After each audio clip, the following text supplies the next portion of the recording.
now. You're not going to get parents to set reasonable limits on digital use if the parents themselves can't set reasonable limits on digital use for themselves.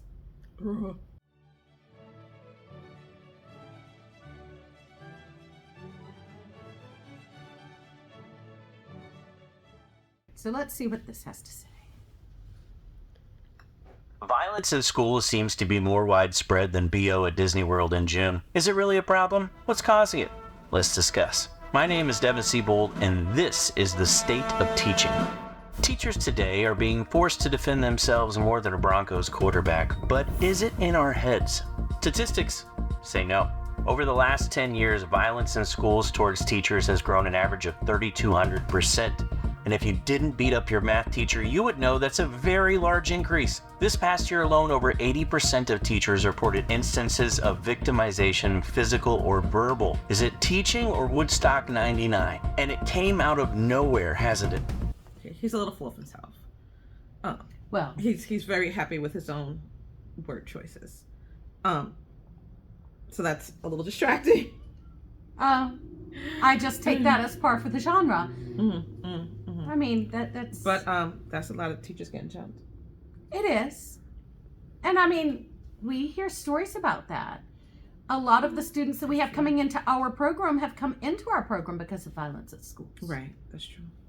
And I mean, I feel like the media loves to talk about, the major incidences, like when somebody brings a weapon or a school goes on lockdown. Right. But the people who we're working with, it's more, people who've been jumped in a bathroom kind of deal. I mean, when I was in school, we would go to the teachers, and the teachers would help us Jump somebody in the bathroom? jump the bad person. The 80s were wild. So, I mean, but I do feel like there's an increase. Like there absolutely is an increase. There was a violence when I was in high school. I went to a public high school, and, you watched things happen. There was violence when I was in middle school. Though, I mean, admittedly, the middle school teacher that I had was horrible. Like, really horrible. Like, she would come in and we had overhead projectors. That was a thing way back in the day. Me too. But she would come in and she would put the assignment on the overhead projector, and then we were expected to sit in our desks very quietly and do whatever was on the board while she sat at her desk and clipped coupons. I'm not sure that she ever taught the entire year. But there was one day that there were two students who the only times that they came to school was when the truant officer picked them up and brought them. And they happened to both be at school on the same day, and they did not get along outside of school. I wouldn't say anything about in school because they were never there. And that came to a head into a full fist fight in the courtyard of the school. And our teacher came into our classroom after having gotten the rest of our class in the classroom and said, "If you're quiet and you're good, I'll let you go out and watch." Facts. Okay. Well, I graduated in 1986, and on the last day of senior year, this one kid who was full of himself got stabbed. The kid waited 4 years patiently so that he could actually graduate. Yes. Yeah, because if you were doing that kind of stuff when we were in school, then you got thrown out of school. You didn't graduate. I mean, and there was violence when I was in high school, but it was just kind of got stepped up a little bit. I do feel like it's. I'm sorry, getting stabbed in school is just like a Monday. Right. To me. Right. And then in that's just like a casual Monday. This is a whole segue. Yonkers, the city I'm from, was segregated. And they integrated in 1987, and my brother got stabbed because they sent him to a different neighborhood. And he literally has like a slash this way in the front of him and the other way in the back of him because he turned. Was that Uncle Mark? Kenneth. I know I interrupted that, and it's okay. Yeah, no. I'll edit myself out. No, but fine. like literally growing up around Archer, Grayson, like when I was in high school, getting stabbed, and it's even worse now because he just taught there. Like every single day, there was a question in my head with him going to the school was, "Are you going to get stabbed today?" No, like our lives weren't in danger. Our innocence was, because in Catholic school, people would come by the Catholic school to flash us. Anyway. Most teachers you talk to have even divided the behavior of kids up into two groups: pre-COVID behavior and post-COVID behavior, putting teachers under more pressure than a Wi-Fi hotspot at a Taylor Swift concert. Why are the kids suddenly extremely aggressive and violent in schools after COVID? Turns out it's all the studies that no one is talking about that point to addiction. Sure, kids used cell phones before, but the addiction was casual. Then COVID hit, TikTok took off. They spent Yeah, that's exactly what it is. Some really bad addictions happened during that lockdown. I mean, I accept that statement. I had two nephews in high school. Well, one in high school, two in high school. Chris was a senior and Chris Jr. was a freshman. Yeah. Yeah, and But that was happening before COVID too. It started with that one with the stupid dances. Fortnite. Yeah, it started with Fortnite. And then they I'm sorry, it was the and then they had all that time to themselves. And parents needed a break, so they let them. Well, I mean, they had no other means of social interaction. Right. That was, my two kids. One is solidly an introvert, and honestly, the COVID lockdown, he was like, I love this. Can we do this forever? No, I was fine. I was fine. But my oldest is very, very much an introvert, or an extrovert. And the COVID lockdowns nearly broke him. Yeah. And one of the things that let him continue having kind of a normal-ish existence was playing party pack games with friends over servers. But right, wrong, or indifferent, too much of that feeds the need for more and more and more. And when you interrupt them, they get a little nasty. Oh, they do. Yeah. But I was seeing that before COVID. I was seeing that before COVID. I feel like it got worse. Just Well, a looking lot at of my things- family. A lot of things got I worse feel like during it the got COVID worse. break. Nothing happened. full year feeding off of online endorphins, hours of excessive unrestricted use, to short shots of adrenaline from TikTok that were just feeding their fire to get them endless gratification. Then schools went back and we had to cut them off cold turkey. Suddenly it was pay attention to me, the teacher, and not that brick of happiness in your pocket that helped you through the last 6 months. It's because children today have become more addicted to technology than a Kardashian to a film crew. Take away a child's phone, even temporarily, and they have physical withdrawals, grow angry, and have trouble focusing. Apple is their Adderall.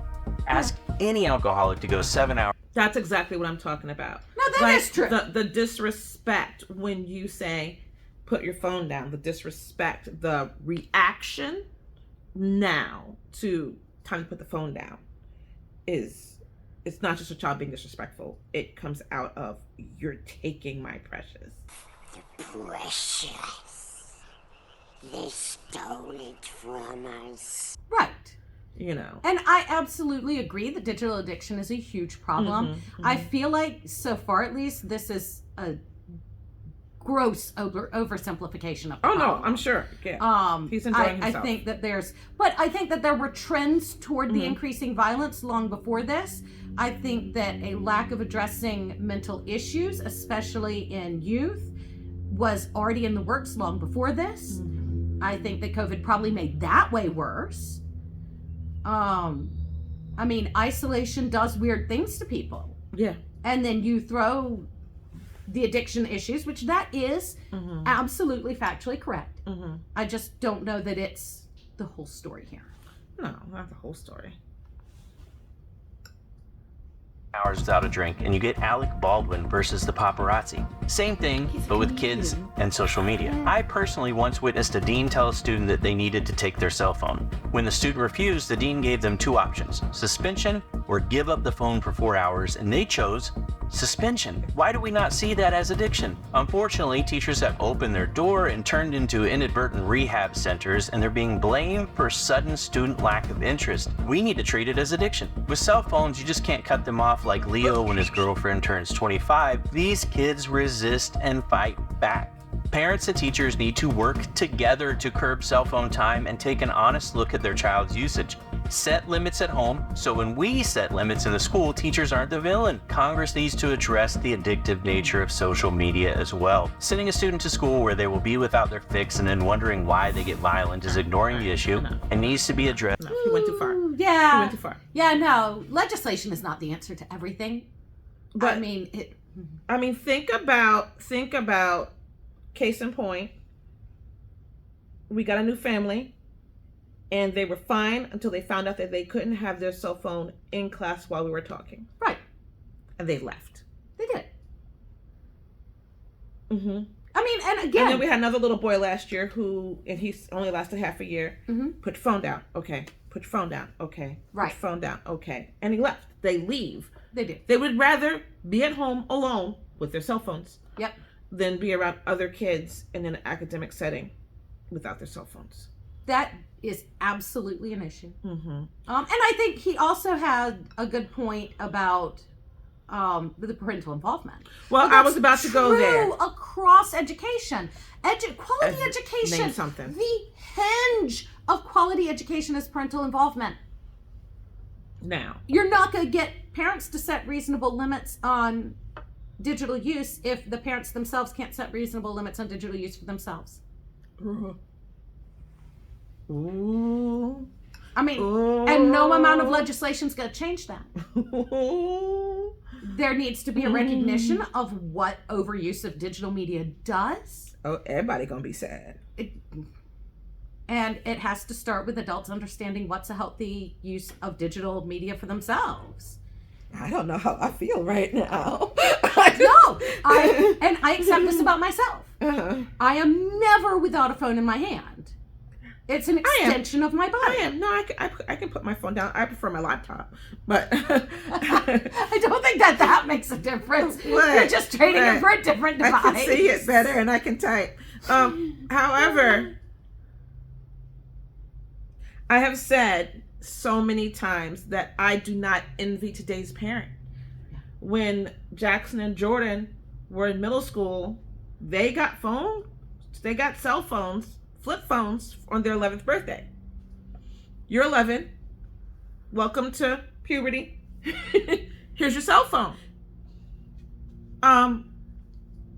No problems. No restriction problems. No calling people problems. Not even a texting problem. I had to go to one mother and say, hey, I get charged whether my child texts you or your child texts me. Can you rein your child in? And the parent got a little mad and reined their child in. But I had zero problems because smartphones did not exist. They could talk, they could text, and they could play a couple of games. So, we said, this is your phone, but actually it's my phone for my peace of mind when you're not near me. So if I call you, you better answer it or I'm going to spike your phone. Yep. And that was the rule. And we did not have these problems. Now, we did have laptops, and they were as bad as me with the laptops. But it was just mostly. I think you mentioned a whole year where the laptop had to be changed. I took someone's laptop and put one of those computer locks on it and changed it to the dining room table. But they couldn't carry the laptop with them everywhere they went. Right. It never got to addiction level. I feel for these parents. Yeah, and I it's really, not really just do. Like in our house is a very tech heavy house. My So husband's was ours. Each of us had two devices. Your husband's in technology as well. Right. And my husband's in technology, and so like there is so much tech in our house. So there are VR headsets in our house. So it's not just the phones. But these are also tools for education. Well, that was what I was going to get to. So I know we have some families that have basically said you need to print out every single assignment that you give my kids because we're doing school the old-fashioned way. Yeah. My kids aren't touching a computer again until May. And I'm like, well, the local college's library is open during the day, and as a member of the public, you can walk in and research there. You can't take things out of it, but your child could learn how to research in the library with their books. Yeah. And that's enough to complete the assignments that we're going to give them. Yeah. I mean, it's more work for me. It is. It's more work for me if a child hands me work on paper, but if that's the parent's decision, then I'm going to abide by it. Because they're looking to address the digital addiction issue. Yeah. Digital addiction issue. But we just totally got away from violence in schools, which is what I thought this was about. I mean, it's because he's found one note that he's like, this is the universal problem behind it, and so we just solved this problem, that solves the violence in school. No. That's why I think that it's There are much gangs. more complex of an issue. There's people with anger issues at home. There's all kinds of things. I think if you want to boil it down to what is the most pressing need that could solve violence in school settings and any of the rest of it, I think it really needs to be a focus on mental health, which would include addressing digital addiction, but it also addresses so many other things. Like, so many of our students have so much anxiety, and that manifests itself in anger. Mm-hmm. And so many of our students have other issues that they're dealing with. And like, we've had students get angry at us, and we take them on a walk. And, Yeah, I'm the queen of let's go on a walk. Yeah. Mm-hmm. And I do think that conflict resolution. Gotta hug me. But here's the thing, and this was actually, when I was doing my master's, my main focus is how do we teach peace in this world? And the problem isn't just like, I would love to see conflict resolution and peace curriculum being part of your everyday high school experience. Actually, I'd love to see it in middle and high school. But here's the thing, even if you get to the how, like, there are good curriculums out there. You can teach it. It's in there. I mean, it becomes a political hot basket because you're talking about social and emotional learning, which somehow became some kind of political buzzword. We've been policing children as long as I can remember. What that teaches is what we've always We called just teach them to hit. soft skills. Yeah. Like, employers want students to have these skills when they graduate, but it's become this political thing, like, no, we can't teach them social and emotional learning. But then you don't understand why they can't show up somewhere on time, because that was never taught to them. I want to backtrack to... Let me finish the thought. Yeah. So, there's curriculum out there to teach conflict resolution and peace education in elementary, middle, high school. It's been written. Some of it's been really tested. Some of it works really, really well. The problem is it never became a priority when a lot of that work was being done in the 60s and 70s. And so you have whole generations of people who don't have these skills. And how can you expect the students to have healthy conflict resolution when skills their parents don't have when their them? parents and their grandparents were never taught these things? I mean, digital addiction can be addressed all day long, but that's not going to solve the problem. From a homeschool's perspective, I want to just address violence in schools, because a lot of homeschoolers become homeschoolers because of violence in school. And when my kids were homeschooling, a couple of times something bad happened and I had a knee-jerk thought, thank goodness we homeschool. And then the mall by our house had a shooting. And then I sent my child to Colorado on a trip, and they were going to watch that movie in Aurora and decided that they needed to go back and watch the prequel and weren't there. And so, and I got a text that said, your child is okay, but here's what happened. Wow. My child was in Colorado. And so what I need people to understand is homeschooling does not mean safety. Right. If you're out in this world, there's always a chance that something weird is gonna pop off. So don't get a false sense of security that because you homeschool, everything's gonna be good. You need to just teach your children when to recognize danger and when to dip. Like that. Unfortunately, just like they have the shooting drills in schools, we need common sense skills at home. We were in underground Atlanta one day, me, my kids, and my husband, and something weird was happening, and we were like, let's go. And we left our food on the table because something was going down. And you just need to be really aware of your environment and know when to slide out. Yeah. Unfortunately. So.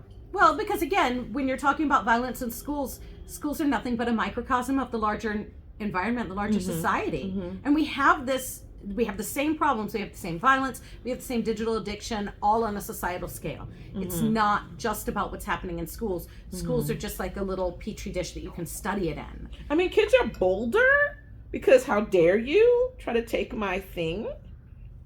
But I mean, that's just the whole society. I think our so. society's mean. Our society's mean. Well, Anyway. and back to the past several generations, it is not common practice to teach how to resolve conflict. And so people just don't have that skill set. Man, I was so good at it. Cause so like only one person got stabbed in the 4 years. But like once a month, some girl would come to me and go, such and such is gonna kick your butt. And I'd be like, what did I do? And they tell me and I'm like, got it. I find that chick and apologize before the next period. Look, I'll fight a boy, but I'm not fighting a girl because she's going straight for my face. These are things we're not doing. And I learned really young how to say, did I offend you? I'm so sorry. How can I fix this? These kids don't have that skill. Right. So we appreciate you sticking with us to the end here. If you liked this and you'd like to see more content like that, go ahead and let us know in the comments. We love to answer questions and we are happy to respond to things. But we'd love to know if this is something you want to see more of. Yes. Until next time.